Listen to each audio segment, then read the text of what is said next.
Hello, everybody. Good to see you again. We've got a really neat video for you on interviewing skills. And what does that mean? Well, all of us from time to time have to have interviews, like for a new job, for school you want to attend, for college. Even if you're in the dating world and you're on a first date with someone, that's kind of an interview situation as well. And one of our fans, Marlene Sharp, someone who I really appreciate, but I've never met you, Marlene, in person. But you make many beautiful comments about my work on LinkedIn and respond to the videos on YouTube.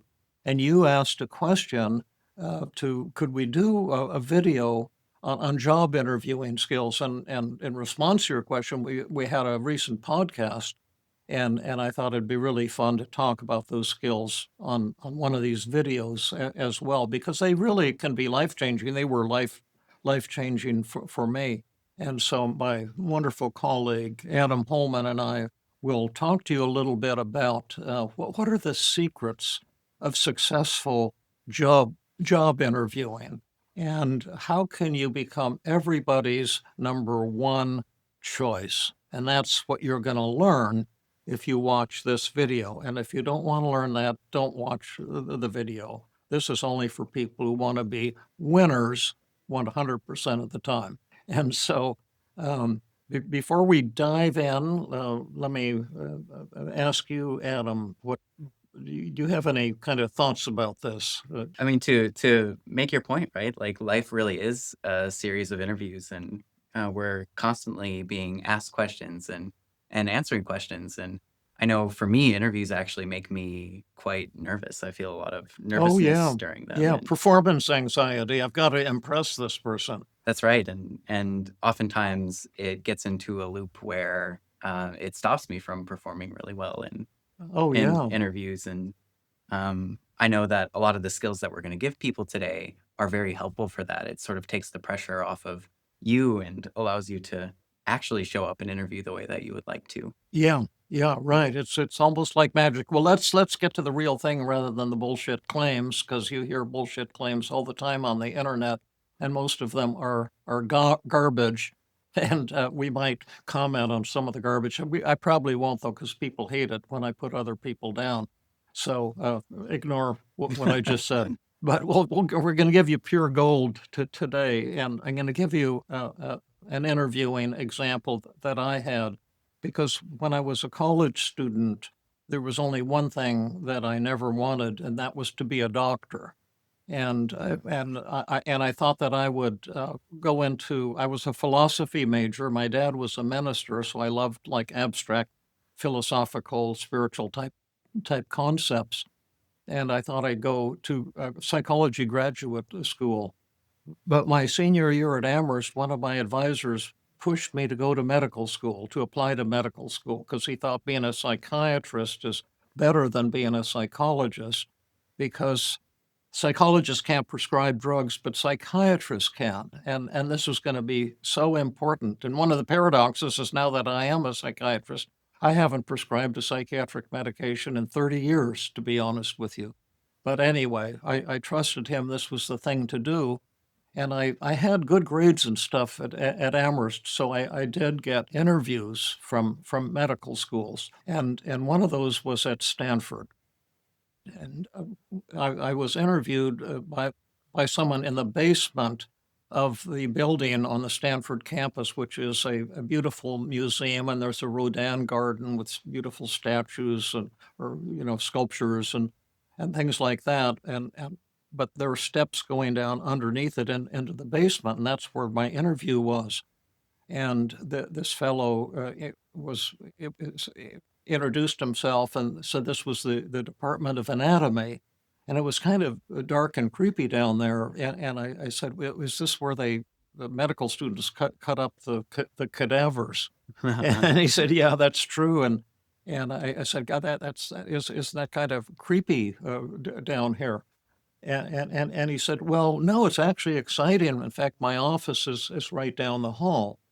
So I just said to him, "I'd love to see your office, or he said, "My lab is right down the hall," and I'd say, "I'd like to see what kind of research you do." And by the way, I hadn't introduced myself to him, and my strategy subconsciously was to get him not to ask me questions, because then he would ask me about my undergraduate research and stuff in, chemistry and biology, tissue transport and things like that, that I would have to say, "To tell you the truth, I don't know a thing about that stuff, and I don't even care about that shit." And I figured, that would not get me into the Stanford Medical School. So he said, "Sure." He seemed delighted to show me his laboratory, and we had a 15-minute time to be interviewed. And we went in there, and I looked around nervously, and I saw all these machines and stuff, and like a spectrophotometer, blah, blah, blah. And I looked at one, and I just read the name of it. And I said, "I see you have one of the beta versions of the, neutron spectrophotometer," or whatever it was. I had no idea what it was. Yeah, and I said, "Do you use that in your research?" He says, "Oh, yes, we just got that. It's a new piece of equipment." And I said, "Well, tell me about that. I would love to hear, how are you gonna do that? Tell me about your research and that type of stuff." And it seemed like he was kind of lonely, and I just got him talking about what he was doing, and every time he said something, I would find like truth in it, or say there's, or compliment him and say, "That's so interesting that you're doing that kind of research. How does that relate to blah blah blah?" And then he was just filled with answers, and we were just jabbering and had this wonderful conversation. Yeah, so one of the things I'm noticing is you went in for a job interview with or for your interview with this man, and what you ended up doing, it sounds like, is really interviewing him. Yes, and showing an interest in him, Yeah. and caring about him, and making him feel good about himself, because I knew if he asked me about myself, I would have nothing to say that would be interesting to anyone looking for people wanting to go to medical school. I was a philosophy major, and I know all about philosophy and organic chemistry and biology, and all this kind of stuff is nothing I've ever wanted to have anything to do with. So you're telling me that bragging about your wonderful philosophy grades was not the secret to this interview going well? Yeah, or any interview. And the big mistake that you make in an interview is thinking you have to impress the other people. Now, how many of you who are watching right now, when you've had important interviews, have felt nervous and felt like you have to impress the person who's interviewing you? Okay. I see almost all of the hands going up. All six of you who are watching, five of you put your hands up. And please tell your friends if you like this, because then our audience will grow a little bit. But at any rate, uh, at a certain point, he looked down at his watch, and he said, "Oh, my goodness, we've been talking for more than 2 hours. You were only scheduled for 15 minutes. We've gone way over time, and I have an important meeting in the squad of the medical school, that was about 2 or 3 blocks from where we were, across this big grass green thing." And he said, "Let's walk on over there. We can walk over together." And I said, "Great." And as we were going back up the steps out of that dark, basement area, he said, "Oh, by the way, who are you? I forgot to find out your name." And I said, "Oh, thank you. I'm David Burns from Amherst College."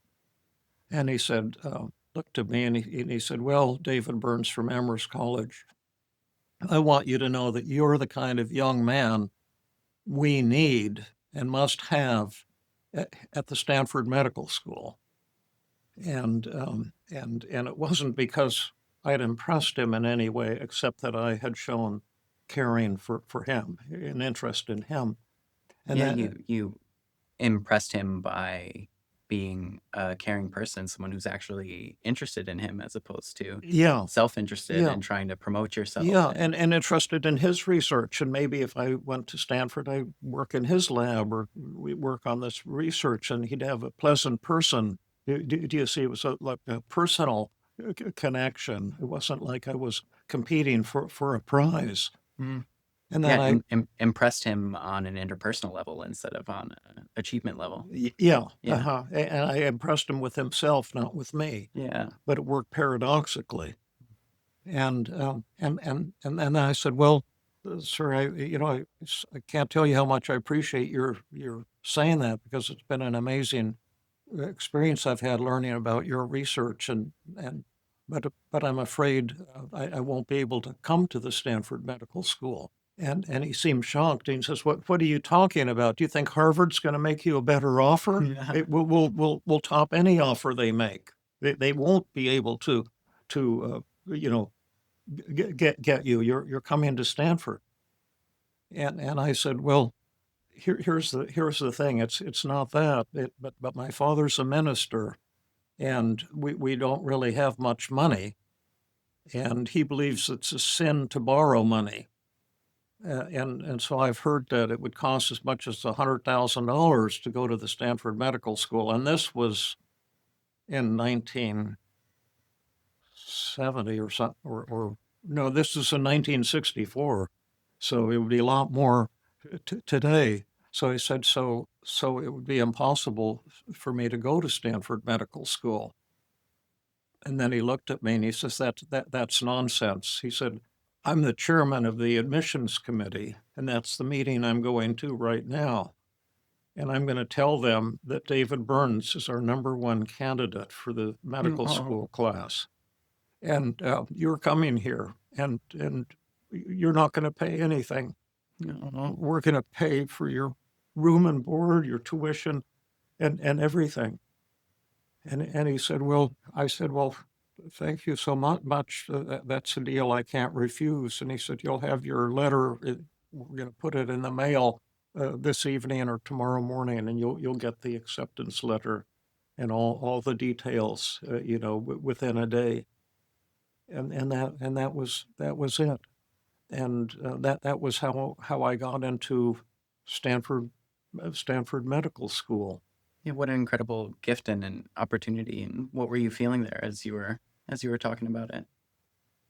Well, I just felt kind of tearful and grateful to him. And one of the things is, I turned out to be one of the worst medical students they ever had. I hated it. I cut classes. Uh, I was very disrespectful. I got kicked out of class once because I had on a cowboy hat and was smoking a cigar and stuff like that. And I dropped out of medical school for a full year on two separate occasions because I never wanted to be a doctor. But I finally went back and did my internship and residency, and I started working really hard and kind of made a name of myself and won research awards and things of that nature, and ended up at University of Pennsylvania. And the re that we finally came home to California. We always dreamed of coming home to California because I've always loved it here in California, and we promised our children someday we'll make it back home to California, and we finally did. And now I'm on the voluntary faculty at Stanford, where since we came back 25 years ago, and I work for free, but I do a lot of teaching and I help people with their research and with statistics and things of this nature. And the reason is because I'm trying to repay my debt to that man Yeah. who believed in me. And I later learned that the year I was admitted, they were trying to admit a few oddballs to see if they need different kinds of people in medicine. And so they got an oddball, but it paid off because I didn't like what Stanford was doing in psychiatry. I didn't like the traditional psychiatry. I thought it was a lot of bullshit and a lot of authoritarianism and not really learning, not measuring anything. And I thought we need a whole revolution in psychiatry and psychology in terms of how to help people. and that's what I've actually devoted my life to, and that's what's paid off. But I don't even remember what that man's name was, but I Wow. just really have always, kind of loved him and been indebted to him for believing in this oddball. But anyway, the take home messages is that in an interview, you probably think you have to impress the other person, and you probably notice that you're inferior and flawed in many ways. I can see that about you right now, and I'm inferior and flawed in many ways. But what I've learned and what I've taught so many students and colleagues and patients who were anxious, law students anxious about interviews, or my daughter, I taught to interview like this, and some my students I've taught to interview like this, and everyone who's learned to express an interest in the interviewer has been the number one choice at every interview that they've had. And what it means, I don't know what kind of interview you're going to have, but let's say it's for a job at some company. Well, read up on the company, and especially if you can find on the internet the person who's going to interview you, and find out what they do, what are their interests. And then when you talk to them, you can say things like, "Oh, it's so great to meet you in person. I've been following your work for some time." Now, some time might only be 20 minutes, but I understand you have this new project in your school system to help kids who are having trouble adjusting, and you've taken a radical new approach. I was thrilled to read that. Can you tell me more about that and how that's working out, or something like that, to find out something about that person and get them to talk about themselves and show an interest in them. And you still want to present yourself in a good light, but the goal is to form a relationship with that person. And, I've been on the other side of it too, because can I make a confession? Kind of an embarrassing confession. Please do. When I was in Philadelphia, I had my clinic at what was at the time called Presbyterian University of Pennsylvania Medical Center. And that was a kind of an inner city hospital 6 blocks from the main hospital, which was the prestigious University of Pennsylvania hospital and medical center. And but a lot of the psychology students wanted to do rotations at my clinic, and I had about 10 or 12 therapists working with me, most of them on a part-time basis, so we had a little bit of a group practice. And the students all wanted to come to my clinic because there they could see kind of real patients. Whereas if they went to the VA for their rotations, they were all VA patients, and it was a different deal. Mm. A lot of it was a drug abuse program, and they were all substance. A lot of them were into substance abuse, and it was a good rotation, but it wasn't the same. And so all the top students would come, and some of my colleagues would interview the ones applying for the spot in my clinic. And then they would choose the 3 or 4 top ones for me to talk to. And they would all try to impress me. And Penn psychology doctoral program was one of the top, maybe the number one in the United States, well, certainly among the top 5. And so they had they probably had 200 IQs and 12 publications and these very impressive people. And they would talk to me and try to impress me with themselves. And I would sit there falling asleep thinking, come to the point. I'm not that interested in what you're saying. You're putting me to sleep. One of the other things I'm realizing too is if the default or if the standard is to try to impress the other person, that you actually stand out a little bit by not trying to impress the other Yeah, person, yeah, by paying attention to them. yeah, absolutely. And every now and then, one of them would say, "Oh, Dr. Burns, I'm so honored to meet you. Um, you saved my mother's life. Oh, She was suicidal, and someone gave her your book, Feeling Good, the new mood therapy, and she read it, and it changed your life. And that's why I came to Penn for graduate school. oh. And this has been a tremendous moment to get to meet you. And I just want you to know you've touched the lives of so many people, and most of them you've never met and you'll never hear about. But my mom was one of them, and that was why I wanted to meet you. Wow. And then I would say, that's my number one choice. And it was the Yeah. same every year. It was the only criterion. I didn't care how impressive these people were, and they were impressive, and they were doing, amazing things. But, I was interested in my clinic and myself. I wanted people to be interested in what I was doing. And so that's the key to successful job interviewing. You might be wondering what the Feeling Great app is. Hi, I'm Adam. I'm a licensed therapist and one of the designers of the Feeling Great app. And the Feeling Great app is an AI chat tool that's meant to not just help you feel a little bit better, not just help you find relief, but truly feel great. And the methods in the app are developed by the legendary David Burns. And in a very structured and routine way, they're meant to walk you through the exact process that David uses to help his clients feel better. And to our surprise, the app has been incredibly effective. You might wonder, have people gotten 20% better, 30% better, 40% better? No.